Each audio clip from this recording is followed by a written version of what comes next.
بسم اللہ الرحمن الرحیم۔ فرمان مصطفیٰ صلی اللہ تعالی علیہ وآلہ وسلم جو دن بھر میں مجھ پر 50 بار درود شریف پڑھے گا بروز قیامت میں اس کے ساتھ مصحفہ یعنی ہاتھ ملاؤں گا۔ صلو علی الحبیب صلی اللہ تعالی علی محمد۔ 3 سانس میں پانی پینا سنت مبارکہ ہے۔ راشد عطاری اور آپ دیکھ رہے ہیں نیو فتویٰ۔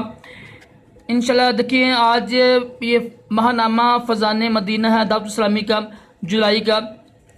سنتے ہیں فتویٰ جی۔ دیکھیں علم دین حاصل کرنا فرض ہے، جو لکھا ہوتا ہے میں وہ پڑھتا ہوں، اپنے پاس سے کچھ بھی نہیں بتاتا آپ کو۔ اچھا جی، کیا سوال کیا فرماتے ہیں علماء دین و مفتیان شرع متی اس مسئلے میں کہ کیا مقتدی کے لیے نماز جنازہ کی تکبیریں کہنا ضروری ہیں؟ یعنی مقتدی کہتے ہیں جو امام کے پیچھے کھڑا ہوتا ہے نا، اسے کہتے ہیں مقتدی۔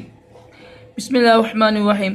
جی ہاں، مقتدی کے لیے بھی نماز جنازہ کی 4 تکبیریں کہنا ضروری ہیں کہ یہ تکبیرات نماز جنازہ کا رکن ہے اور رکن ادا کیے بغیر نماز جنازہ نہیں ہوگی۔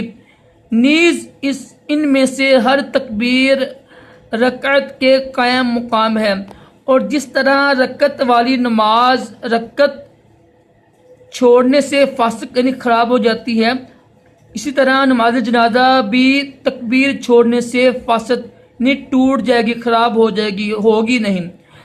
واللہ اعلم عز وجل ورسولہ اعلم صلی اللہ تعالی علیہ وآلہ وسلم۔ صلو علی الحبیب صلی اللہ علیہ وسلم۔ مفتی محمد قاسم عطاری۔ ٹھیک ہے جی، صلو علی الحبیب صلی اللہ علیہ وسلم۔